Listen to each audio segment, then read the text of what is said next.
इस कार्यक्रम को जॉयस मायर मिनिस्ट्रीज के मित्रों और भागीदारों द्वारा संभव बनाया गया है। आपको स्वयं के बारे में बुरा महसूस करने की जरूरत नहीं। परमेश्वर को आप पर नाज है, वो आपसे प्रसन्न है। परमेश्वर का धन्यवाद कीजिए कि आप पानी है जहाँ हुआ करते थे, आप अपने रास्ते पर हैं और ये ठीक है।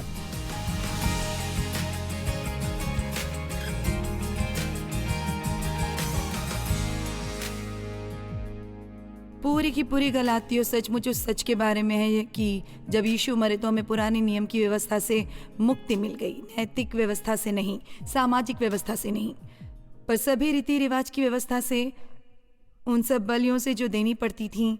पिछली रात मैंने थोड़ी बातें पढ़ी थी और हमने बस देखा कि ये बस जानते हैं कि जब एक व्यवस्था परस्त व्यक्ति किसी चीज़ को थाम लेता है, चाहे सच्चाई भी हो, और जो उसे व्यवस्था में बदलने लगते हैं, ये बिल्कुल 10 आज्ञाओं की तरह है। मुझे बताया गया है व्यवस्था परस्तों इसे बदल दिया 2200 नियम और कायदों में जिन पर लोगों को चलना पड़ता। मैं हम नहीं चल सकते किसी भी तरह, हम पूरी तरह ये समझ नहीं पाते जो यीशु ने हमारे लिए किया जब वो क्रूस पर थे और उसने कहा पूरा हुआ।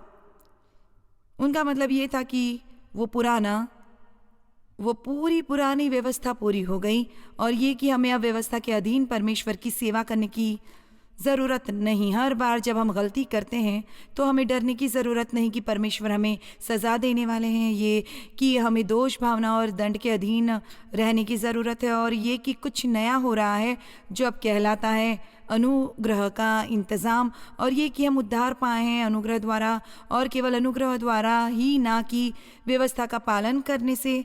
अब इसका मतलब ये नहीं कि हम व्यवस्था का पालन नहीं करना चाहते, वो रीति रिवाज वाली व्यवस्था नहीं, पर जानते हैं हम अभी भी लोगों को नहीं मार सकते और हम झूठ नहीं बोल सकते, हम चोरी नहीं कर सकते। बहुत सी बातें जो व्यवस्था में लिखी हैं जो सचमुच अच्छी थी, पर समस्या यह है कि उनमें उनका पालन करने की क्षमता नहीं थी, चाहे उन्होंने इस व्यवस्था परस्त सिस्टम के अंदर कितने ही नियम रखे हों। यदि वे एक बात से चूक जाते तो वो पूरे के लिए दोषी ठहराए जाते।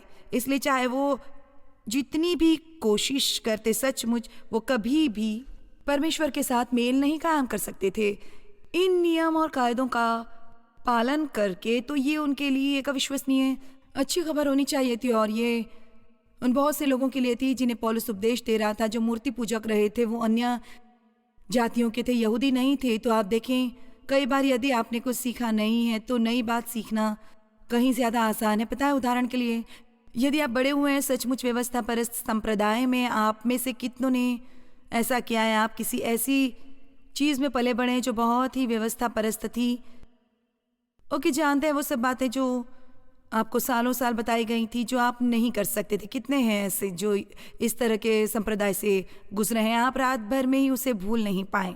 इसमें बहुत समय लगा।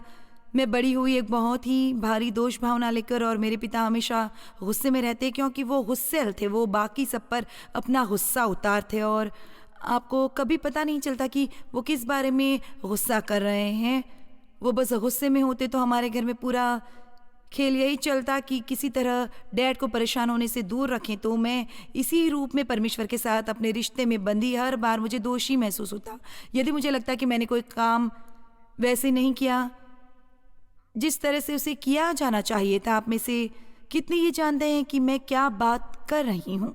मेरा मतलब है, आप जब परमेश्वर के साथ चल रहे होते हैं, जैसे आप पहनते हैं अपना, शायद महिलाएं इससे ज़्यादा मुतासिर हो सकें, और आप बहुत आराम से हैं, सो रहे हैं और आप सिमटे हुए हैं अपनी सबसे कंफर्टेबल कुर्सी में, और जानते हैं हम परमेश्वर के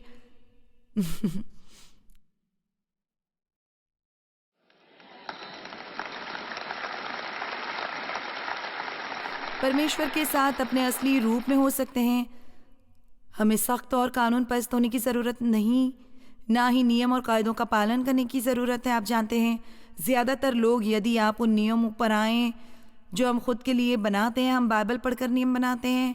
आपको कहा जाता है कि अपनी बाइबल पढ़ो, हर दिन अपनी बाइबल पढ़ो, हर दिन अपनी बाइबल पढ़ो। खैर, मेरे ख्याल से बेहतर ये कहना होगा कि हर रोज़ वचन का अध्ययन करो, और कई बार वो वचन जिसे आपको पढ़ने की ज़रूरत होती है वो अलग अलग किताबों से आते हैं जिनके अंदर बाइबल होती है, और साथ में वो इसके बारे में कुछ समझाती भी हैं। खैर, कल रात मैंने कहा था, जानते हैं कि आज सुबह मैंने अपनी बाइबल नहीं पढ़ी और आपको इस कमरे में छाया सन्नाटा सुनना चाहिए था। यहाँ मैं आ रही हूँ प्रचार के लिए, आपने बाइबल नहीं पढ़ी, तुमने अपनी बाइबल नहीं पढ़ी। अब शायद ऐसा समय होता जब मैंने ये किया होता, हालांकि ये सचमुच वो नहीं था जो मैं पढ़ना चाहती थी, पर मैंने खुद को इसे करने पर मजबूर किया होता, क्योंकि यदि मैंने ये नहीं किया होता तो मुझे दिन भर दोषी महसूस होता। यदि मैंने ये नहीं किया होता, पर इसकी बजाय मैं इस समय एक किताब पढ़ रही हूँ जिसका सचमुच मैं आनंद ले रही हूँ, जो है how to hear from God. और यही मुझे महसूस हुआ कि पवित्र आत्मा मेरी अगुवाई कर रहा था कल सुबह इसे पढ़ने के लिए। अब दिन में बाद में मुझे अपनी बाइबल पढ़ने का समय मिला, उसके लिए मैंने अध्ययन किया जो मैं कल रात करने वाली थी, पर मैंने बस सोचा कि ये बस दिलचस्प है जो प्रतिक्रिया मुझे मिली जब मैंने कहा कि आज सुबह मैंने अपनी बाइबल नहीं पढ़ी।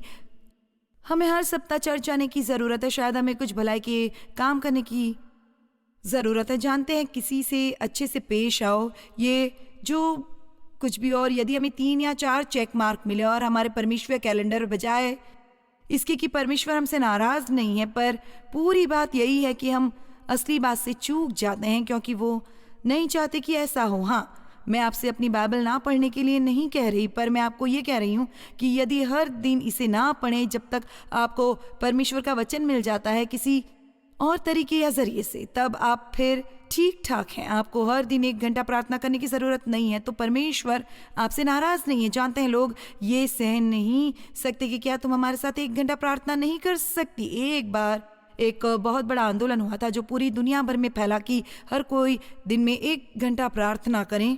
खैर, यदि आप में से कोई भी मेरी तरह होता, आपके पास 1 घंटे तक कहने को सचमुच कुछ नहीं होता, पर आपने कुछ बातें बना ली और ख़ुद को उबाल लिया और चक्करों में बात करते और कुछ भी कहने के लिए जो आपको आपके 1 घंटे में मिलता, क्योंकि फिर आप, चलो भी क्या कोई मुझे समझ रहा है, पता है कि मैं किस बारे में बात कर रही हूँ। मुझे याद है कि एक बार एक इंटरसेसर हमारे चर्च में आई थी और उसने बात की कि कैसे वो हर दिन 4 घंटे प्रार्थना करती थी। वो शुरुआत करती सुबह 4 बजे से, और वो औरत इतनी आत्मिक लग रही थी और ऐसा लगता था कि उसने ऊपर एक ज़ोरदार अभिषेक पाया है। तो मैंने फैसला किया कि यदि मैंने वो किया जो उसने किया, यदि मैंने वो किया जो इसने किया, तो मुझे भी वो अभिषेक मिलेगा जो उसके पास है। पर ये सच नहीं है। परमेश्वर ये नहीं चाहते कि आप वो करें जो कोई और करता है, वो चाहते हैं कि आप वो करें जो वो आपके लिए करना चाहते हैं। और फिर उनका अभिषेक और सामर्थ्य आपके ऊपर आता है आपकी आज्ञाकारिता के कारण। पर क्या आप जानते हैं, जब आप पवित्र आत्मा द्वारा अगुवाई पाना शुरू करते हैं, ये थोड़ा डरावना लगने लगता है, क्योंकि आपको उस लकीर से बाहर निकाला जाएगा जो नियम और कायदों में बंधी हैं, और तभी आप आज़ाद होंगे और तभी आप परमेश्वर के साथ सहज होंगे। मैंने सालों बिताए जब सारा समय मैं दोषी महसूस करती रही।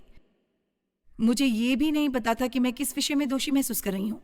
मुझे बस लगा कि मुझ में कोई खराबी है, मुझे बस दोषी महसूस हुआ, और यदि मैं दोषी महसूस नहीं करती तो मुझे लगा था कि वो पाप था, क्योंकि निश्चय ही मुझे इसी बारे में तो दोषी महसूस करना चाहिए था। मैं कभी भी दोषी महसूस नहीं करती। वो उससे भी बदतर है कि कल सुबह मैंने अपनी बाइबल नहीं पढ़ी, राइट? क्या आपको कभी दोष महसूस नहीं हुआ?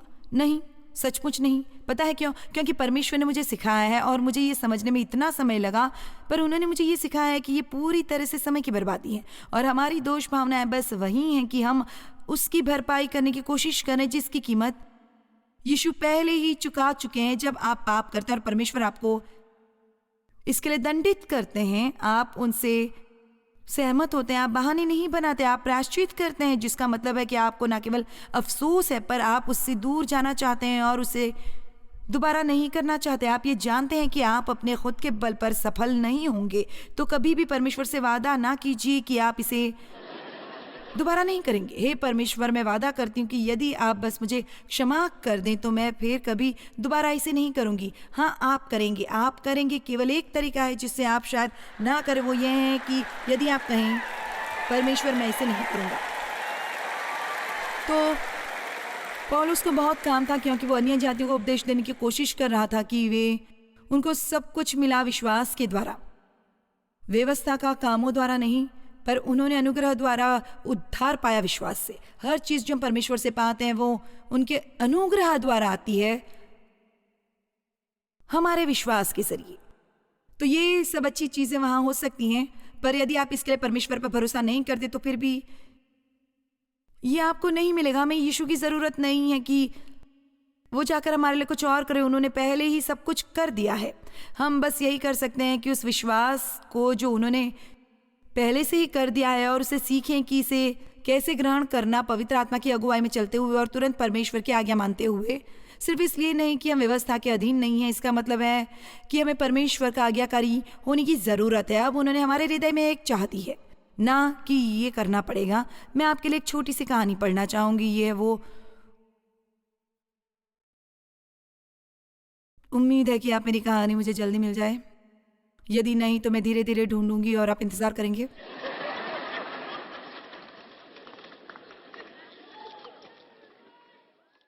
ये रही वो बिल, वो आदमी था जो जी रहा था खासकर एक दुष्ट और पापी जीवन। उसके एक दोस्त ने कहा, बिल मुझे तुम्हारे लिए बहुत अफसोस होता है कि तुम्हें इतनी सारी चीज़ें त्यागनी पड़ेंगी जिसका अब तुम आनंद ले रहे हो, क्योंकि तुम अब एक मसीही बनने जा रहे हो। और बिल ने जवाब दिया, ओ मैं कभी भी नशे में धुत हो सकता हूँ जब भी मैं चाहूँ, मैं जो भी फिल्म चाहूँ देख सकता हूँ, मैं जब भी चाहे लोगों से दुर्व्यवहार कर सकता हूँ। उसके दोस्त ने उसकी ओर बहुत हैरानी से देखा और कहा, खैर वो सब बातें तुम कैसे कर सकते हो? और बिल ने कहा, ओ तुम नहीं समझते, अब मैं उन्हें और नहीं करता क्योंकि मैं नहीं करना चाहता। परमेश्वर ने मुझे एक नई चाह दी है।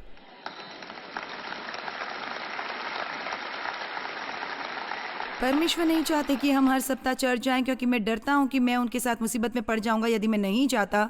वो चाहते हैं कि मैं इसलिए जाऊं क्योंकि मैं जाना चाहता हूं। वो नहीं चाहते कि मैं उनके वचन का अध्ययन करूं क्योंकि मुझे उनके साथ मुसीबत हो जाएगी यदि मैं ऐसा नहीं करता। वो चाहते कि मैं इसलिए करूं क्योंकि मैं करना चाहता हूं।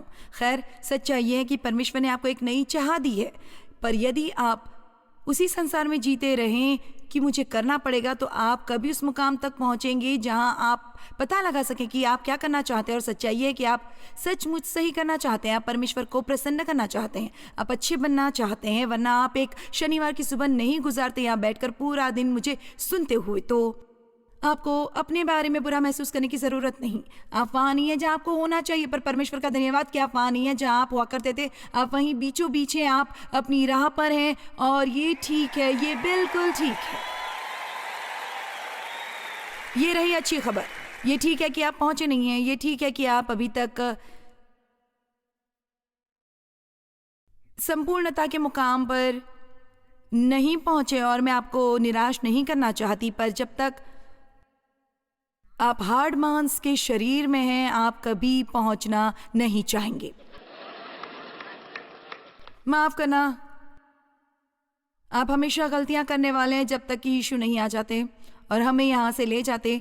पर हम में से कोई भी परमेश्वर के लिए आश्चर्य नहीं है। उन्हें पता है कि उन्हें क्या मिल रहा था जब वो हमें लेने आया। आमीन। वो सिर्फ इस बात की परवाह करते हैं कि हम उन्नति करें, बस यही है जिसके बारे में वो परवाह करते हैं। वो बस जिस बात की परवाह करते हैं वो यह है कि आप उनके बारे में परवाह करें जो वो सोचते हैं। तो क्योंकि आप परवाह करते हैं और आप वो करते हैं जो वो चाहते हैं, वो प्रसन्न है। परमेश्वर को प्रसन्न करने के लिए हमें क्या करना चाहिए? वही जो वो चाहते हैं कि हम करें, एकमात्र यही काम। तो हम वापस गलातियों 4 पर चलेंगे 1 मिनट में। गलातियों 4:21-23। तुम जो व्यवस्था के अधीन होना चाहते हो मुझसे कहो, क्या तुम व्यवस्था की नहीं सुनते? ये लिखा है कि इब्राहिम के 2 पुत्र हुए, एक दासी से और एक स्वतंत्र स्त्री से, परंतु जो दासी से हुआ वो शारीरिक रीति से जन्मा और जो स्वतंत्र स्त्री से हुआ वो प्रतिज्ञा के अनुसार जन्मा। अब इसकी व्याख्या बहुत खोल कर की जा सकती है। ये 2 औरतें, 2 वाचाएं हैं, वो प्रतिनिधित्व करती हैं पुरानी वाचा की और नई वाचा की। एक तो सीने पहाड़ की जिससे दास ही उत्पन्न होते हैं और वो हाजिरा है, और हाजिरा मानो अरब का सीने पहाड़ है, और आधुनिक यरूशलेम उसके तुल्य है क्योंकि वो अपने बालों को समेत दासत्व में है। पर ऊपर की यरूशलेम स्वतंत्र है और वो हमारी माता है। अब मैं यहाँ रुकना चाहूँगी और मैं आपको बाकी की कहानी सुनाने वाली हूँ। इब्राहिम वो व्यक्ति था जिसे परमेश्वर ने ढूंढा था, जिसके बारे में उन्हें लगा कि वो उससे एक वाचा बांध सकते हैं, और उन्होंने उसे बुलाया कि वो हर चीज़ को छोड़कर चला है जिसे वो जानता था कि वो परिचित था। एक ऐसी जगह जाने को जिसके बारे में परमेश्वर ने उसे अभी तक बताया भी नहीं था कि वो कौन सी जगह है। उसका परिवार मूर्ति पूजक था और परमेश्वर को उसे उस प्रभाव से बाहर निकालना था ताकि वो उसमें वो कर सके जो वो करना चाहते हैं। मेरी बात सुनिए, आप में से कुछ कुछ ऐसी बातें हैं जो परमेश्वर आप में करना चाहते हैं और आपके जरिए जो अभी तक हर चीज से परे हैं।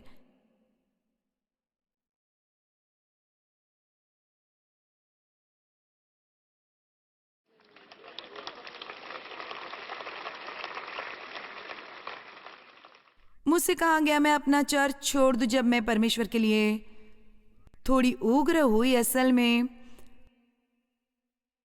उन्होंने मुझसे कहा कि या तो चली जाओ या तो मुंह बंद रखो, और मुंह बंद करना कोई विकल्प नहीं था। पर आप जानते हैं क्या, उन्होंने मेरे ऊपर सब बढ़िया एहसान किया जो शायद ही उन्होंने मुझ पर कभी किया होता। मैंने अपने मसीह कहलाने वाले दोस्त भी खो दिए ऐसे समय, क्योंकि उन्होंने सोचा कि मेरा दिमाग खराब हो गया है। औरतें बाइबल की शिक्षा नहीं देती, वे वचन का प्रचार नहीं करती, और यहाँ मुझे परमेश्वर ने ये दर्शन प्राप्त दिया कि मुझे पूरी दुनिया में जाने का और सुसमाचार प्रचार करने का हक है। और लोगों ने बस सोचा कि मैं पागल हूँ, पर मेरे यहाँ कुछ तो था जिसे मैं इनकार नहीं कर सकती। क्या आप उसके पीछे चलने को राजी हो जो आप यहाँ अंदर जानते हो, बजाय वो करने के जिसकी हर कोई आपसे अपेक्षा करता है? हालांकि ये कुछ ऐसा है जिसे आप अपने दिल में महसूस भी नहीं करते कि आपको ये करने की ज़रूरत है। मैं सोचती हूँ कि कितने लोग उन कमेटियों पर आ जाते हैं और चीज़ें करते हैं क्योंकि उन्हें लगता है कि यदि वो ऐसा न करें तो लोग उनका न्याय करेंगे और उनकी आलोचना करेंगे, बजाय वो करने की जो वो सचमुच महसूस करते हैं कि परमेश्वर चाहते हैं कि वो करें। एक बार एक लड़की मेरे पास आई और उसने कहा कि जॉयस, मुझे पता नहीं कि क्या करूं। अब हमारे चर्च में एक अर्ली मॉर्निंग प्रेयर ग्रुप है और मेरे सभी दोस्त वहाँ जा रहे हैं, और उसने कहा, और मुझे नहीं लगता कि मुझे जाना चाहिए। और उसने कहा वो बस ये नहीं समझ पाते। खैर,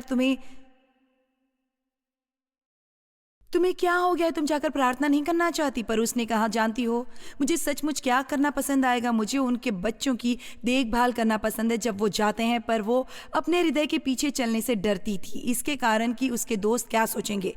आप देखें, यदि हम सब पवित्र आत्मा की अगुवाई में चलें, परमेश्वर हर एक के लिए सब कुछ कवर कर लेंगे। बस कल्पना कीजिए कि उन औरतों के लिए ये कितनी बड़ी आशीष होगी कि उन्हें अपने बच्चों के बारे में चिंता करने की ज़रूरत नहीं है। वो परमेश्वर की सेवा कर रही होती, उन बच्चों की निगरानी करके। इस बीच जब वो अंदर जाकर प्रार्थना करती, वो आपको कुछ करने की चाह देते हैं, आप कुछ और करने की चाह रखते हैं और आप कुछ करने की चाह रखते हैं। यदि हम अपनी हृदय की उन इच्छाओं पर चलें, अपने शरीर की इच्छा पर नहीं पर अपने हृदय की इच्छा पर, तो अंत में हम बहुत खुश होंगे और बहुत ही संतुष्ट होंगे। पर ज्यादातर लोग ऐसा न करने से डरते हैं। मैं ये क्यों कहती कि उन्होंने मुझ पर एहसान किया? क्योंकि उन्होंने मुझे परमेश्वर में धकेला। आप समझ रहे हैं मैं क्या कह रही हूँ? परमेश्वर में धकेलना। कितने लोग समझ रहे हैं यहाँ पर मेरी बात को? क्या अभी भी आप कुछ लोगों के साथ लगे हुए हैं जिनके बारे में मैं परमेश्वर ने आपको बताया है कि वो अच्छा प्रभाव नहीं डाल रहे हैं? आप में से कोई क्या किसी ऐसे चर्च में है जहां आप सप्ताह दर सप्ताह जाते हैं और कुछ भी नहीं सीखते? क्या ये मूर्खता नहीं है? तो आप क्यों किसी ऐसी जगह नहीं जाते जहां आप कुछ सीख सकें? मैं चर्च जाने के पूरे पक्ष में हूं, पर आपको कुछ सीखना चाहिए, आपको बढ़ना चाहिए, आपको कुछ होना चाहिए, उन्हें आपको तैयार करना चाहिए कि आप परमेश्वर द्वारा इस्तेमाल किए जाएं। आपको एक ही जगह पर हर सप्ताह नहीं बैठना है और डरना नहीं चाहिए, और आप इंतज़ार नहीं कर पा रहे हैं कि ये कब खत्म होगा। मेरा मतलब है कि ये परमेश्वर को पसंद नहीं आता। जो महिला अपने साथ के महिला की ओर इशारा कर रही है, तो हम पता लगा लेंगे जब हमारा काम हो जाएगा कि वो यहाँ आकर खुश हुई है या नहीं। ऑल राइट, ठीक है, हम पता लगाएंगे। तो ये तुलना दो बच्चों के बीच जो इब्राहिम के हुए थे असल में हमारे सामने पेश करते हैं दो रास्ते जिन पर हम जी सकते हैं। एक है शरीर के कार्यों द्वारा, जो है हमारी ऊर्जा उसे करने की कोशिश में जिसे केवल परमेश्वर ही करते हैं, और दूसरे हैं कि परमेश्वर का इंतजार करना कि वो अपनी प्रतिज्ञाएं पूरी करें जो उन्होंने हमारे साथ की हैं। आप में से कितने हैं ये जानते हैं, यदि आप परमेश्वर की बहुत देर से बाट जोते हैं, कई बार आप इससे तंग आ जाते हैं और आप अपनी खुद की योजना बना डालते हैं। ये कुछ इस तरह से मुझे मालूम है। तुम्हारे पति को उद्धार नहीं मिला तो आप मेरी किताबों में से खरीदेंगे और आप इसमें से कुछ को अंडरलाइन करने वाले हैं और आप उसे रख देंगी उसकी मनपसंद कुर्सी के पास, और उसी तरह या आप खरीदेंगी मेरे कुछ सीडीज और आप उन्हें सचमुच ऊंची आवाज में बजाएंगी। जब मैंने अपनी नौकरी छोड़ी करीब 40 साल पहले, तो मैं अध्ययन के लिए एक समय निकालती। मेरा मतलब है मुझे पता नहीं था कि मुझे वो कैसे करना है जो परमेश्वर मुझे करने के लिए बुला रहे हैं। अब बाइबल की शिक्षा कैसे देते हैं मुझे पता नहीं था, तो मुझे अध्ययन करना पड़ा, मुझे सीखना पड़ा और मुझे अध्ययन करना पड़ा। मेरे पास समय नहीं था ये सब करने के साथ साथ फुल टाइम जॉब करने का। तो परमेश्वर ने मेरे हृदय में डाला कि मैं अपनी नौकरी छोड़ दूं। इसका मतलब ये था कि हमें हर महीने $40 की कमी होगी हमारे बिल चुकाने के लिए। मैं आपको बता नहीं सकती कि मैं कितनी डरती थी। पता है, सिर्फ आप किसी बात से डरते हैं इसका मतलब ये नहीं कि आप इसे जाने दें। मेरा मतलब है कुछ बातें आपको करनी पड़ती हैं डरते डरते, और ये पता लगाना पड़ता है कि परमेश्वर की आपके जीवन के लिए क्या मंशा है। तो मुझे अभी भी याद है, मैं अपने घर के हॉल में चल रही थी और मैं इससे बहुत डर रही थी कि पैसा कहाँ से आएगा। या तो आप इसके बारे में दिन रात चिंता करते रहो, खुद को बीमार कर लो, या आप सब कुछ परमेश्वर पर छोड़ दो और इंतज़ार करो कि वो कोई चमत्कार करेंगे हर रोज़ आपकी ज़रूरतें पूरी करने में। और मैंने कहा ओके, मैं आप पर भरोसा करूंगी। और मेरे पास समय नहीं आपको वो छोटी छोटी बातें बताने का जिन्हें अतीत में परमेश्वर ने मेरे लिए की थी, जिसने मुझे उनके इतना करीब ला दिया। और मैं आपको बता दूं, मैं जानती हूँ यदि आप वो कर रहे हैं जो परमेश्वर ने आपसे करने को कहा, वो आपकी देखभाल करेंगे, वो बिल अदा करेंगे, वो सब कुछ ठीक ठाक करेंगे। आमीन। तो इब्राहिम, परमेश्वर ने इब्राहिम से कहा था कि उसका अपना बच्चा होगा, यही वो चाहता था, उसका अपना बच्चा। पर वहाँ एक समस्या थी, वो 100 वर्ष की थी और सारे 90 की। वो वाचा जो परमेश्वर इब्राहिम से बांधी थी, परमेश्वर ने अपना भाग किया, पर उन्होंने इब्राहिम से कहा तुम्हारा भाग यह है कि तुम सभी पुरुष शिशुओं का खतना करो जब वो 8 दिन के होते हैं। खैर, खतना एक मांस काटने की प्रक्रिया है, ये एक शारीरिक भाग को काट फेंकने की प्रक्रिया है जो सचमुच ज़रूरी नहीं है और कई बार ये स्वास्थ्य के लिए हानिकारक भी हो सकता है। वो आज भी इसे करते हैं क्योंकि पुरुष बच्चों के लिए ऐसा करना स्वास्थ्यवर्धक है, पर वो एक चिन्ह था कि वो परमेश्वर के साथ एक वाचा में, और वो सब कुछ बहुत ज़्यादा हो गया। खैर, जब पौलुस आ रहा है ये उपदेश देते हुए कि मसीह आ गया है, तो खतना का कोई भी मतलब नहीं रहता, आपको अब ये करने की ज़रूरत नहीं। पर यहूदी वापस चुपके से घुसने लगे और उन्हें बताने लगे, खैर ठीक है कि तुमने विश्वास द्वारा मसीह को ग्रहण किया है, पर तुम्हें ज़रूरत है, तुम्हें अभी भी ज़रूरत है खतना कराने की। जानते हैं, शैतान हमेशा चाहता है कि हम सोचें कि यीशु काफ़ी नहीं है, कि हमें उसमें कुछ थोड़ा और जोड़ने की ज़रूरत है। मैं आपको कुछ बताना चाहूँगी कि ये यीशु प्लस आपका कोई भी कार्य नहीं है, ये सिर्फ यीशु ही है बस। और जो भलाई के काम करते हैं वो काम हमें करते रहना चाहिए, क्योंकि हम परमेश्वर से प्रेम करते हैं, ना कि इसलिए कि परमेश्वर हमसे प्रेम कर पाए। आमीन। उम्मीद है आप आज यहाँ इसलिए आए हैं कि आप यीशु से प्रेम करते हैं और आप उनके बारे में हर बात सीखना चाहते हैं और आप बढ़ना चाहते हैं और आप वो सर्वोत्तम व्यक्ति होना चाहते हैं जो आप हो सकते हैं। उम्मीद है कि आप इसलिए नहीं आए कि आपको लगा कि आपको आना पड़ेगा, या कि आप रविवार को चर्च नहीं जाते क्योंकि आपको लगता है कि आपको जाना पड़ेगा, या आप अपनी बाइबल नहीं पढ़ते क्योंकि आपको लगता है कि आपको पढ़नी पड़ेगी। तथ्य की सच्चाई है कि आपको करना नहीं है, आपकी असल में इच्छा होनी चाहिए ऐसा करने के लिए। आमीन। परमेश्वर बिना शर्त आपसे प्रेम करते हैं और वो हमेशा चाहते हैं जो आपके लिए सर्वोत्तम है। जब आप उनके पीछे चलते हैं तो वो कभी आपको बेसहारा नहीं छोड़ेंगे।